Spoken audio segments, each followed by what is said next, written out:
భగవంతుడు ఈ శరీరాన్ని ఎందుకు ఇస్తాడు అంటే దీనితో ఎప్పుడూ 3 పనులు జరుగుతూ ఉంటాయి. ఇది బాగా జ్ఞాపకం పెట్టుకుంటే అసలు మనం ఎందుకు శరీరాన్ని జాగ్రత్తగా ఉపయోగించాలో అర్థమవుతుంది. శరీరం లేదనుకోండి, సుఖం ఎలా అనుభవిస్తారు, దుఃఖం ఎలా అనుభవిస్తారు నాకు చెప్పండి. గతంలో చేసిన పాపం ఉంది, దుఃఖం అనుభవించాలి, శరీరం లేదు, ఎలా అనుభవిస్తారు? కుదరదు. పాపం యొక్క ఫలితమైన దుఃఖం పోగొట్టుకోవాలన్నా శరీరం ఉండాలి. పుణ్యం చేసినప్పుడు దాని ఫలితంగా సుఖం అనుభవించాలన్నా శరీరం ఉండాలి. పాపపుణ్యములు దేనివల్ల పోతాయి? శరీరంతో సుఖ దుఃఖములను అనుభవించడం చేత పోతాయి. మూడవది, నువ్వు తర్వాత జన్మలకి కావలసిన వంట దేంతో వండుకోవాలంటే దీంతోనే వండుకోవాలి. ఈ జన్మలో విశేషమైనటువంటి పుణ్యకార్యములు చేసి పరమ సాత్వికమైనటువంటి బుద్ధితో ఎవరినీ బాధ పెట్టకుండా ప్రవర్తిస్తున్నావు అనుకో, అప్పుడు ఆ పుణ్యం వచ్చే జన్మలో నువ్వు సుఖపడడానికి హేతు అవుతుంది. ఈ జన్మలో బలం ఉంది కదా అని అందరినీ బాధ పెడితే ఆ బాధ పెట్టినటువంటి పాపం వచ్చే జన్మలో దుఃఖంగా అనుభవించడానికి పనికొస్తుంది. ఇప్పుడు వచ్చే జన్మలో రావలసినటువంటి సుఖ దుఃఖములను పాపపుణ్యముల రూపంలో ఇక్కడ సముపార్జించుకోవడానికి సాధనం ఏది? శరీరమే. కాబట్టి ప్రతివాడు కూడా ఏం కోరుకుంటాడు? నేను సుఖంగా ఉండాలి అంటాడు. మరి ఆ రోజున ఒకడికి కాలు విరుగుతోంది, ఒకడు జారి పడుతున్నాడు, ఒకడికి జ్వరం వస్తోంది, ఒకడికి తీరా రైలు దగ్గరికి వెళ్ళిన తర్వాత రైలు వెళ్ళిపోతోంది. అయ్యయ్యయ్యో నేను వెళ్ళవలసిన దానికి వెళ్ళలేకపోతున్నాను, ఆ రైలు వెళ్ళిపోయిందిట అని వాడు విపరీతమైన క్షోభకి గురవుతున్నాడు. ఒక్కొక్కడికి అన్నం దొరకట్లేదు, ఒక్కొక్కడికి నీళ్లు దొరకట్లేదు, ఒక్కొక్కడికి నిద్ర పట్టట్లేదు, ఒక్కొక్కడికి శరీరంలో బాధ కలుగుతోంది, ఒక్కొక్కడు సంతోషంగా ఉన్నాడు. అమ్మయ్య నేను అనుకున్న పని ఇవాళ అయిపోయిందంటే నువ్వు సంతోషిస్తున్నాడు. ఇందువల్ల ఎవడైనా దుఃఖంగా ఉందామని కోరుకున్నవాడు ఉన్నాడు ఆ లోకంలో?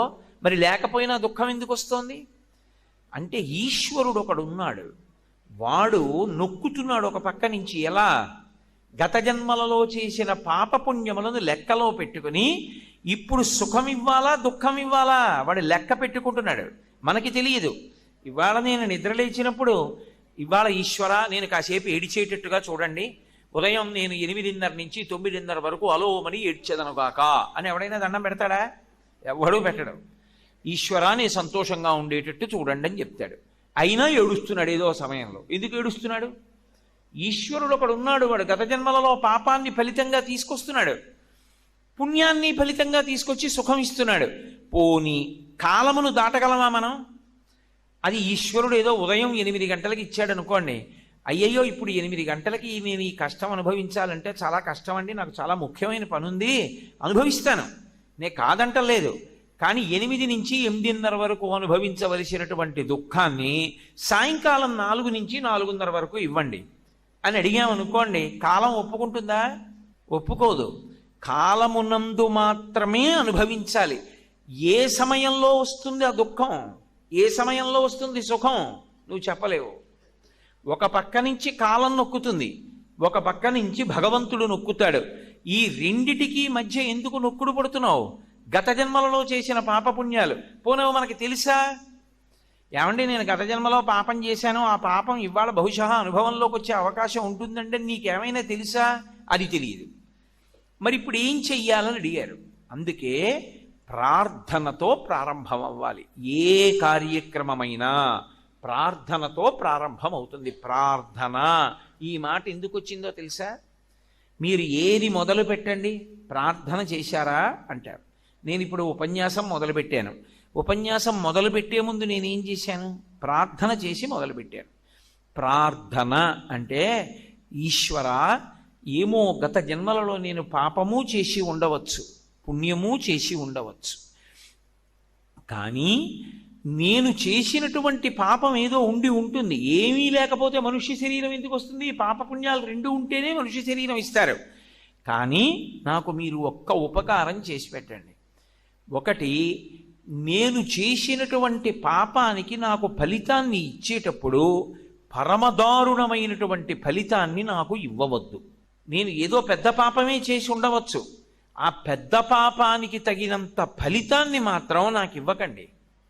అంత పెద్ద అశుభవార్త నేను వినేటట్టుగా చేయకండి. దానివల్ల నేను తల్లడిల్లిపోయేటట్టుగా నన్ను మార్చకండి.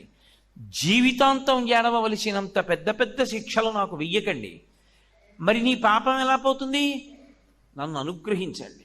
నేను తప్పు చేశాను. ఎందుకు చేశాను? మీరున్నారని తెలియక చేశాను ఒకప్పుడు ఆ పాపం. ఇప్పుడు తెలుసుకున్నాను మీరున్నారని, కాబట్టి నేను చెయ్యను. ఇప్పుడు నేను ప్రయత్నపూర్వకంగా ఏ తప్పు చెయ్యట్లేదు, కానీ అప్పుడు చేశాను. ఈశ్వర, మీరు నన్ను మన్నించి ఆ పాపము యొక్క ఫలితాన్ని ఇచ్చేటప్పుడు బహు తక్కువ చేసి ఇవ్వండి. నేను భరించగలిగేలా ఇవ్వండి తప్ప నేను భరించలేనంత దుఃఖాన్ని నాకు ఇవ్వకండి. ఇది నోటితో అడగక్కర్లేదు. ఈశ్వరుణ్ణి ప్రార్థన చేస్తాడు. వాడొకడు ఉన్నాడన్న నమ్మకం కలిగింది. వాడు ఉన్నాడన్న నమ్మకం ఎలా కలుగుతుంది? వాడి కంటి ముందు కనపడుతున్నాడా? కాదు, జరుగుతున్న సంఘటనల చేత నిరూపించుకుంటాడు. ఆయన్ని ప్రార్థన చేస్తే ఆయన తప్పిస్తాడు, ఆయన కాపాడతాడు, ఆయన రక్షకుడు. అందుకే తప్పకుండా భగవంతుణ్ణి ప్రార్థన చెయ్యాలి. మనకి ప్రార్థన చెయ్యడం ఎలా చెయ్యాలో కూడా చేత కాదు అంటే, మన పనుపున మన కోసమని శంకరాచార్యుల వారు ప్రార్థన చేశారు. ప్రార్థన చేసి లోకానికంతటికీ కూడా చదువుకోవలసినటువంటి అద్భుతమైనటువంటి స్తోత్రాన్ని ఇచ్చారు. చాలా తేలిక మాటలతో ఉంటుంది. షట్పదీ స్తోత్రమని. అది నాకు నోటికి రాదండి, నేను ఎప్పుడూ చదవలేదండి అంటే అంతకన్నా దారుణమైన విషయము లోకంలో ఇంకొకటి లేదు. షట్పదీ స్తోత్రం వచ్చి ఉండాలి. ఒకవేళ రాకపోతే కనీసంలో కనీసం షట్పదీ స్తోత్రం తప్పకుండా ఇంట్లో ఉండాలి. ఇంట్లో ఉండి ప్రతిరోజు చదువుకోవాలి. చాలా తేలికగా ఉంటుంది షట్పదీ స్తోత్రం. అవినయమపనయ విష్ణోహో అని ప్రారంభం అవుతుంది. అది రోజు భగవంతుడి దగ్గర చెప్పాలి. భగవంతుడి దగ్గర చేరేటటువంటి 4 రకములైనటువంటి భక్తులు కూడా ఆర్తో జిజ్ఞాసురర్థార్థి జ్ఞానీచ భరతర్షభ, నలుగురు ప్రార్థన చేయవలసినదే. ప్రార్థన చెయ్యకపోవడం అన్నది లోకమునందు ఉండదు. కాబట్టి చక్కగా మన కోసం ఎవరో ప్రార్థన చేయడం కాదు, మన కోసం మనం ప్రార్థన చేసుకోవడం నేర్చుకోవాలి. ఎందుకలా? నీకు ఆకలిస్తే నువ్వు తిను. నువ్వు ఎందుకు ప్రార్థన చెయ్యవు? చక్కగా నువ్వు ప్రార్థన చేసుకో భగవంతుణ్ణి. ఎప్పుడో ఏడాదికో 2 ఏళ్లకో ఎవరో వచ్చి నీ కోసం ప్రార్థన చేయడం ఏమిటి? నువ్వే రోజు చేసుకో, నువ్వే ప్రతి గంట చేసుకో, క్షేమంగా ఉంటావు.